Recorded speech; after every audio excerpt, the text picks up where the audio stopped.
සියලුම දෙනාට සුබ දවසක්.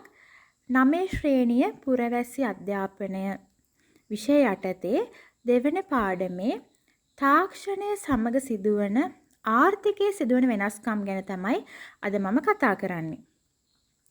මිනිසාගේ අසීමිත වූත් සංකීර්ණ වූත් අවශ්‍යතා ඉටු කරගන්න පරිසරයේ තියෙන සම්පත් බහුලව යොදා ගන්නවා. ඉස්සර වගේ නෙමෙයි.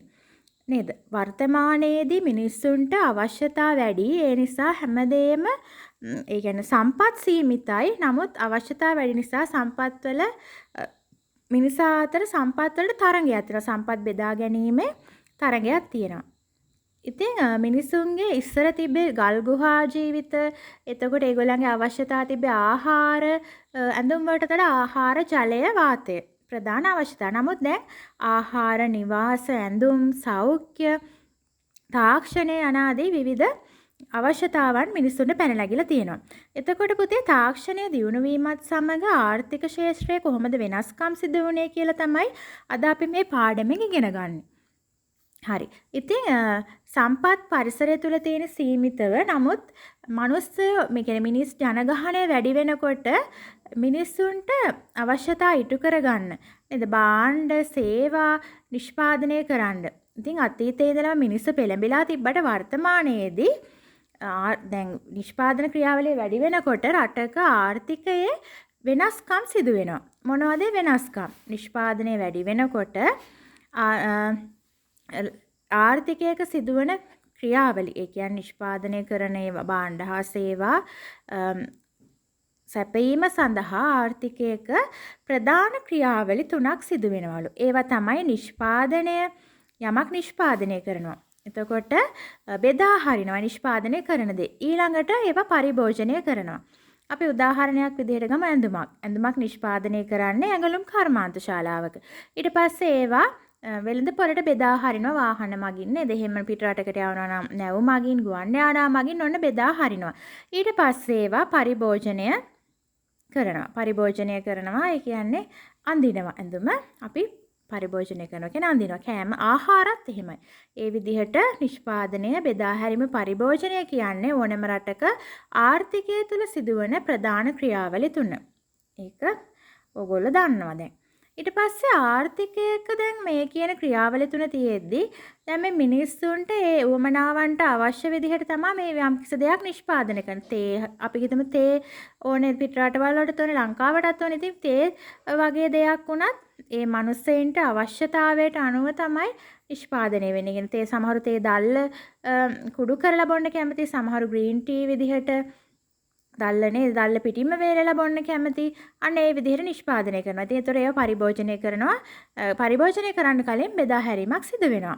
මේ විදිහට ආර්ථිකයක තියෙන මිනිස්සුන්ගේ උවමනා ඉටු කරගන්න පුළුවන් විදිහට වෙනස් කිරීම තමයි නිෂ්පාදනය කියන්නේ. අපි තේ ගහ පිටින්ම තියෙද්දි අපි අරගෙන මේ පරිභෝජනය කරන්නේ නැහැ. එතකොට අපිට අවශ්‍ය විදිහට කල් තියාගන්න පුළුවන් විදිහට තේ පැකට් කරලා නේද? අන්න ඒකට ඇඳුනුත් එහෙම කපු ගස් තිබ්බට අපි ඇඳුම් අපි තනියෙන් අපිට නිෂ්පාදනය කරගන්න බෑ. ඒ නිසා ඒ අදාළ තැන්වලට ගිහිලා කෘත්‍රිම රෙද්දකින් හෝ කපු රෙදි නේද පටපණුවකින් හෝ එහෙම හදනවා ඇඳුම. එතකොට ඒව තමයි නිෂ්පාදනය. මිනිස්සෙන්ට තියෙන දැන් වටේ තියෙන සම්පත් නේද? අපිට පැන්සලක් එකපාරම පැන්සල අපිට මේ පරිසරයෙන් ගන්න බෑ. අපි එතකොට ඒව දැව හරි මොනවා හරි ප්ලාස්ටික් හරි යොදාගෙන මිනිරන් අරගෙන නේද පැන්සල හදනවා. අන්න අපේ අවශ්‍යතාවයට ඉටු කරගන්න, ඒ අවශ්‍යතාවය ඉටු කරගන්න පුළුවන් විදිහට ඒවා නිෂ්පාදනය කරනවා. ඒක තමයි. ඒ කියන්නේ වෙනස් කිරීම. ඕන විදිහට වෙනස් කිරීම, හැඩය සහ ඒ වගේ තියෙන තත්ත්වය වෙනස් කිරීම තමයි නිෂ්පාදනය කියලා කියන්නේ. අවශ්‍ය විදිහට නිෂ්පාදනය කරනවා. අපි කිව්වා නේද පොල් රාවලින් අපිට පුළුවන් විනාකිරි හදන්න. අන්න ඒ විදිහට වෙනස් කරනවා තියෙන තත්ත්වය. යම්කිසි ද්‍රව්‍යයක හෝ නේද භාණ්ඩයක හෝ සම්පතක තත්ත්වය වෙනස් කිරීම තමයි නිෂ්පාදනය කියන්නේ. ඒතර පිදුරු වලින් හදනවා පොත්පත්. අන්න ඒ වගේ. ඉතින් මේ විදිහට අපිට කියන්න පුළුවන් නේද පොත්පත් හදනවා, එතකොට කඩදාසි හදනවා, අන්න ඒ විදිහට. ඉතින් අපිට ස්වභාවික පරිසරයේ තියෙන දේවල් ඒ විදිහටම පරිභෝජනය කරන්න බැරි නිසා තමයි නිෂ්පාදන ක්‍රියාවලියක් ඕන වෙන්නේ. එතකොට මේ නිෂ්පාදන ක්‍රියාවලියට මොනවද ඕනේ? මිනිස් ශ්‍රමය ඕනේ, ශිල්ප ක්‍රම ඕනේ නේද? මිනිස් ශ්‍රමය කියන්නේ මිනිස්සු ඕනේ. කර්මාන්තවල දැන් බොහෝ දුරට තාක්ෂණයත් එක්ක ගොඩාක් බැඳිලා තියෙනකොට ගොඩාක් මිනිස් ශ්‍රමය අවමෙන් තමයි පාවිච්චි කරන්නේ. නමුත් මිනිස්සුත් ඕන වෙන තැන් තියෙනවා. එතකොට නේද ඇඳුම් වල එහෙම ඇඳුම් අදින්න නේද? ඒවට තාම තාක්ෂණයෙන් අපි භාවිතා කරන්නේ මිනිස්සුන්ව අවශ්‍ය වෙන තැන් වලට අවශ්‍ය තැන් වල ගන්නවා. නේද? පැකට් කරන් ඒවා කර්මාන්ත ශාලාවලින් පැකට් වෙන අවස්ථා තියෙන සමහරවිට පැකට් වෙලා එන පැකට් අපි තුමු සබන් පෙට්ටි හරි ඒවා පටවන්න කෙනෙක් ඕනේ. තාම රොබෝ තාක්ෂණය දියුණු වෙලා නැහැ ඒ තත්ත්වෙට. ඉතින් ඒවා සෙලෝ ටේප් ගහලා පෙට්ටි කරන්න ඕනේ. ඉතින් ඒවට මිනිස් ශ්‍රමය ඕනේ. ඉතින් විවිධ ඒ වගේ ශිල්ප ක්‍රමත් යොදා ගන්නවා. ඒ කරන විදිහට නේද දැන් ওই පාට කරන පින්තාරු කර්මාන්තයටත් ඒ විවිධ ශිල්ප ක්‍රම බතික් කර්මාන්තයේ දේව යොදා ගන්නවා. දැන් ගොඩක් කර්මාන්ත ශාලාවල කරන නමුත් විවිධ ශිල්ප ක්‍රමයන් වෙනස් වෙනවා.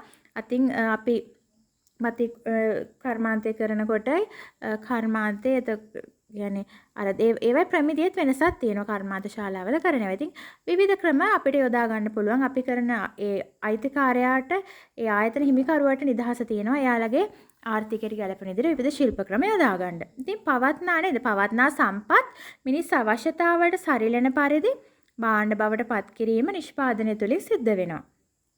ඉතින් ඒක තමයි මේ කියන්නේ අපිට අවශ්‍යතාවට සරිලන පරිදිනේ.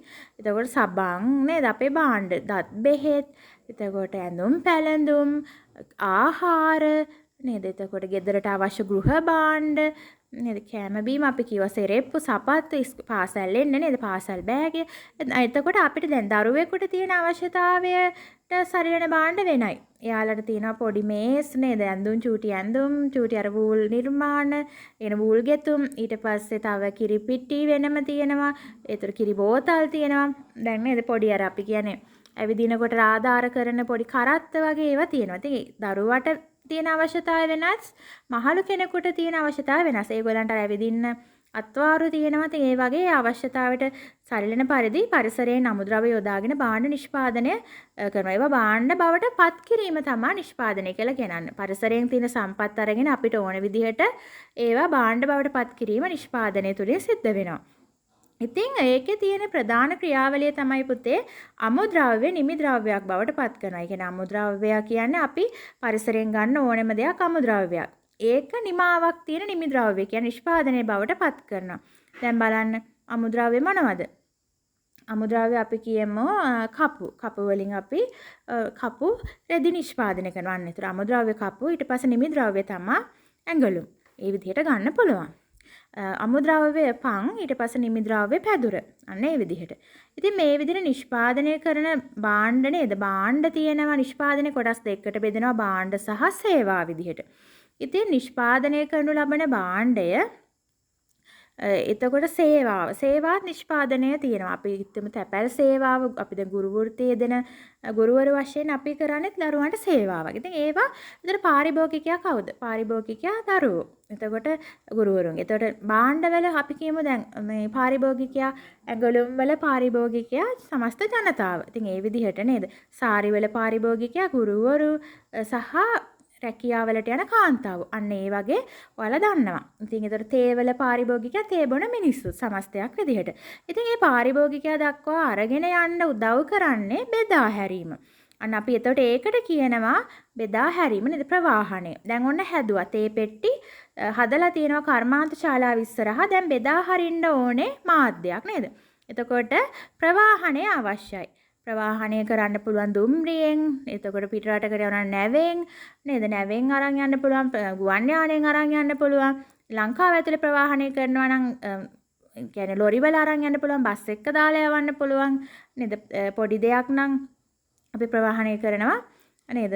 පොඩි වාහනයක නේද? බස් එකේ යවන්න සමහර පොඩි නිෂ්පාදන බස් වලත් යවන පොඩියට පටන් ගන්න කර්මාන්තවල. එහෙම නැත්නම් දුම්රියට දාලා යවන්නත් පුළුවන්. එහෙම නැත්නම් Tamanටම කියලා ලොරි තියෙනවනේ නේද? වී කර්මාන්ත වී මෝල් හිමියෝ කරන්නේ ලොරි වල ප්‍රවාහනය කරනවා. සහල් බවට පත් කරලා වී වලින් නේද? ඊට පස්සේ ප්‍රවාහනය කරන පැකට් කරලා.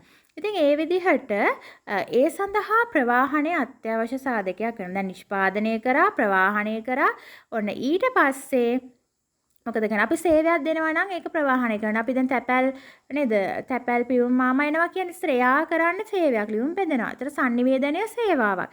ඒතර ඒ වගේ ඒ සේවාවට එතකොට එයා ප්‍රවාහණය සිදු කරන. එයා එන්නේ නේද බයිසිකලේ නැත්තම් නේද ඒ ගොඩක් වෙලාවට මෝටර් බයිසිකල් නැත්තම් ෆුට් බයිස් ඒ කියන්නේ පාපැදි එන්නේ.